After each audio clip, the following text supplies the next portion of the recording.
போன எபிசோட்ல பாட்டி இறந்து போயிருந்திருப்பாங்க. சகீத் இறந்து போயிருந்திருப்பான். அப்புறம் அவங்களோட ஃபியூனரலும் நடந்திருக்கும். Hi, welcome back to our channel. நீங்க பார்த்துட்டு இருக்கிறது நாடி வாய்ஸ்.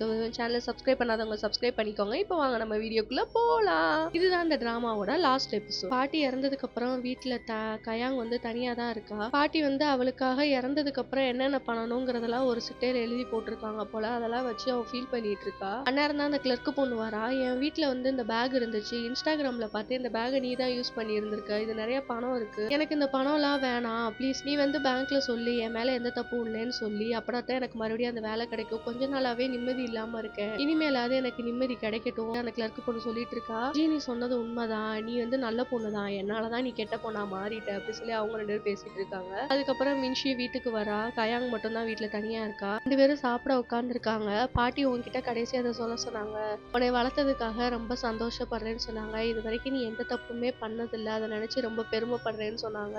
பாட்டி இல்லைன்னா அப்படியே நீ கடைசி வரைக்கும் அந்த மாதிரிதான் வாழணுங்கிறத பாட்டி உனக்கு சொல்ல சொன்னாங்க அப்படின்னு சொல்லி மின்சி சொல்லிட்டு இருக்கா கயாங் கிட்ட. அப்பதான் கயாங் சொல்றா, நீயும் சரி பாட்டியும் சரி உங்களோட கடமைகள் எல்லாத்தையும் முடிச்சிட்டீங்க, ஆனா நான் இன்னும் கொஞ்சம் மிச்சம் வச்சிருக்கேன், அதை நான் போய் முடிக்க போறேன் அப்படின்னு சொல்லிட்டு ஜீனியோட விலக பிடிச்சி தேய்ச்சிட்டே இருக்கா. பகல் ஃபுல்லா தேய்க்கிறா, நைட் ஃபுல்லா தேய்க்கிறா, ஆனா ஜீனி அந்த இடத்துக்கே வரமாட்டேங்குது. அதனால கோவப்பட்டு கார் எடுத்துட்டு கிளம்பிட்டா கயாங். மின்சி கேட்டுட்டே இருக்கா, எங்க போறேன்னு. ஆனா எதுவுமே சொல்லாம கயாங் கிளம்பி துபாயோட பாலைவனத்துக்கு வந்துட்டா. அங்கதான் எப்படியும் இந்த ஜீனி இருப்பான் அப்படின்னு சொல்லிட்டு நாள் கிழமை பார்க்காம சாப்பிடாம கொள்ளாம அந்த பாலைவனத்துல நடந்துகிட்டே இருக்கா கயாங்க. பாலைவனத்துல அவ கஷ்டப்படுறத பார்க்க முடியாம ஜீனி முன்னாடி வந்துருச்சு. இதுதான் என்னோட கடைசி ஆசைன்னு சொல்லி அவளோட ஆசையை கேட்கிறா. என் பாட்டி வந்து என்னை வளர்க்கறதுக்கு எவ்வளவு கஷ்டப்பட்டாங்களோ, மின்ஷியோட ஃப்ரெண்ட்ஷிப் என்னங்கிறத நான் புரிஞ்சுக்கணும். அப்புறம் என் ஊர் மக்கள்லாம் என்னை பார்த்து எப்படி பயந்தாங்க, அதனால அவங்க எவ்வளவு வந்து வலியை அனுபவிச்சாங்க, அது எல்லாமே எனக்கு வேணும், இதுதான் கடைசி ஆசை அப்படின்னு சொல்லி கயாங் அவளோட கடைசி ஆசைய சொல்லிட்டா. சீனி உடனே இருந்துட்டு, இது ஒன்றும் சுயநலமான ஆசை கிடையாது, இப்ப கூட நீ மத்தவங்களுக்காக தான் எல்லா ஆசையும் கேட்கிற, நீங்க சொன்னது உண்மைதான் கடவுளே, இந்த படைப்பு வந்து உண்மையான படைப்பு தான், நீங்க சொன்னதுதான் சரி, இந்த மனித பிறவி முன்னாடி நான் வந்து என் தலையை குனிறேன் அப்படின்னு சொல்லி ரெண்டு பேருமே அவங்க காதல்னால இந்த மாதிரி ஒரு முடிவு எடுத்திருக்காங்க. அவளுக்கு அங்க ஆசையை நிறைவேற்றிட்டு ஜீனி வந்து ஏஞ்சலை பாக்குறதுக்காக வந்திருக்கு. அப்பதான் ஏஞ்சல் சொல்லுது, நாளையோட அவளோட ஆயுள் காலம் முடியுது அப்படின்னு. அப்பனா நான் அவ கூட கண்டிப்பா இருக்கணும் அப்படின்னு சொல்லிட்டு மறுபடியும் கிளம்புறான். அப்பதான் ஏஞ்சல் இருந்துட்டு, இதுக்கு மேல உன்னால எதுவும் பண்ண முடியாது, அவரோட கட்டளையை நான் நிறைவேற்ற போறேன் அப்படின்னு சொல்லிட்டு ஜீனியோட தலையவே வெட்டிட்டான் அவன். கடைசி இந்த பக்கம் பாலைவனத்துல பார்த்தா அவளும் வந்து அங்க சாப்பாடு இல்லாம தண்ணி இல்லாம அந்த கஷ்டத்தோட அப்படியே தவண்டு வந்துட்டு இருக்கா. அப்பதான் ஈகிள் அங்க வருது, நான் வந்து வந்த இடத்துக்கே திரும்பி போறேன், இந்த பாவத்துல எனக்கும் கொஞ்சம் பங்கு இருக்கு, அதனால உனக்கு நான் இதை திருப்பி கொடுக்குறேன், மறக்க கூடாத விஷயங்கள்லாம் நீ மறந்துட்ட அப்படின்னு சொல்லிட்டு ஜீனியும் அவளும் ஒன்னா இருந்த நினைவுகள் எல்லாத்தையும் வந்து ஈகிள் வந்து அவளுக்கு கொடுத்துட்டு போயிடுச்சு. அதை நினைச்சு கயாங் வந்து கடவுள்கிட்ட சொல்லி அழுகுறா, எதுக்கு இந்த மாதிரி பண்ணீங்க, இதெல்லாம் ரொம்ப தப்பு, அவன் வாழணும்னு சொல்லிட்டு தானே நான் இந்த மாதிரி முடிவெடுத்தேன், ஆனா நான் முடிவெடுத்ததே அவனுக்கு சாகுற நிலைமைக்கு வந்துருச்சு. அந்த பாலைவனத்திலே உட்காந்து அவ ரொம்ப அழுகுறா. அதுக்கப்புறம் துபாயில இருந்து மின்ஷிக்கு கால் வருது, இந்த மாதிரி கயாங் இந்த இடத்துல இறந்து போயிட்டாங்க அப்படின்னு சொல்லிட்டு. துபாயில இருந்து அவளோட பாடியை அப்படியே இந்த இடத்துக்கு கொண்டு வந்துட்டாங்க. அதுக்கப்புறம் அவளோட ஃபியூனரல் எல்லாம் முடியுது, அவளை அப்படியே எரிக்கவும் செஞ்சுட்டாங்க. இந்த பக்கம் மின்ஷி வந்து அவளோட நினைவா எல்லா பொருளையும் வச்சு மின்ஷி வந்து ப்ரே பண்ணிக்கிட்டு இருக்கா அவளுக்காக. திடீர்னு காத்தடிக்குது, என்னடான்னு பார்த்தா அந்த கயாங் இறந்து போல, அவ ஒரு ஜினியாவா மாறிட்டா.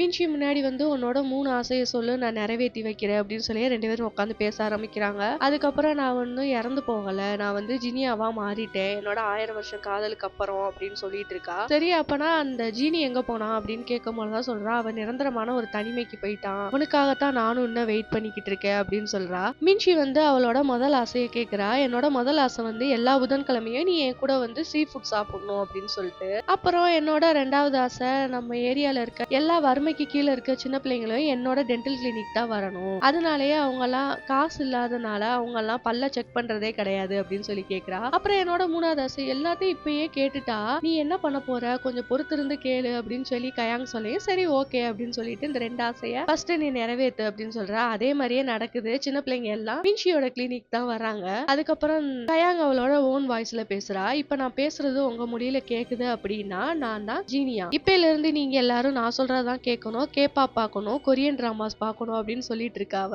இந்த மாதிரி கயாங் பேசிட்டு நடந்து வந்துட்டே இருக்கா. அப்புறம் அன்னைக்குதான் வந்து அந்த ஃபெஸ்டிவல் ஃபங்க்ஷன் போல எல்லாரும் அவங்கவுங்க பேக் டு லைஃபுக்கு போயிட்டாங்க. அந்த கிளர்க்கு பொண்ணு பேங்க்ல ஜாயின் பண்ணிட்டா. அப்புறம் யூடியூப் கப்பிள்ஸ் வந்து யூடியூப்பை நல்லா நடத்துறாங்க. அப்புறம் அங்க இருக்க ஊர் மக்கள்லாம் அவங்கவுங்க வேலையை பார்த்துட்டு இருக்காங்க. கயாங் அவளோட கராஜில வந்து வேலை பார்த்துட்டு இருக்கா. இன்னமும் அவனை நம்ப போறாங்க இந்த ஊர்ல அப்படின்னு கேட்கும் போல கயாங் சொல்றா, அதெல்லாம் இல்ல, ஒவ்வொருத்தவங்களுக்கும் ஒவ்வொரு மாதிரி தெரியுமே, உனக்கு மட்டும்தான் ஒரே மாதிரி தெரியுமே அப்படின்னு சொல்றா. இந்த வருஷம் நீ என்கிட்ட இருந்து தப்பிக்க முடியாது அப்படின்னு சொல்லிட்டு பீர் பாட்டில கையில கொடுத்து பாத்துட்டு இருக்காங்க. பார்த்தா ஜீனி ஒரு வாட்டி கயாங்காக வான வேடிக்கை எல்லாம் பண்ணியிருப்பான், அவளை இம்ப்ரெஸ் பண்ணணுங்கிறதுக்காக. அதே மாதிரி மின்ஷி பண்றா. அப்ப பண்ணும்போதுல கயாங் ரொம்பவே அழுகுறா. அதை பார்த்து ஃபீல் பண்றா மின்ஷி. இந்த நினைவு அஞ்சலி செலுத்துவாங்கல்ல, அந்த இடத்துக்கு வந்துடுறாங்க. நான் எவ்வளவோ யோசிச்சிருக்கேன், ஆனா இது வரைக்கும் நீ அழுதா என்ன பண்ணணும்னு யோசிச்சதே கிடையாது. நீ ஆசைப்பட்டவனையே நீ போய் பாரு, அதுதான் என்னோட கடைசி ஆசை அப்படின்னு சொல்லி மின்ஷி அவளோட கடைசி ஆசைய ஜீனியா கிட்ட கேட்டு முடிச்சிட்டா. அதுக்கப்புறம் அவளும் மறந்துட்டா இவளை பத்தி என்னன்னு. அதை கேட்டதுக்கு அப்புறம் ஜீனி வந்துருவான்னு சொல்லிட்டு அவ சுத்தி முத்தி பாக்குறா, ஆனா வரவே இல்லை. அதுக்கப்புறமா அவ லைஃப் லோன்லியா தான் பாத்துட்டு இருக்கு. அதுக்கப்புறம் அந்த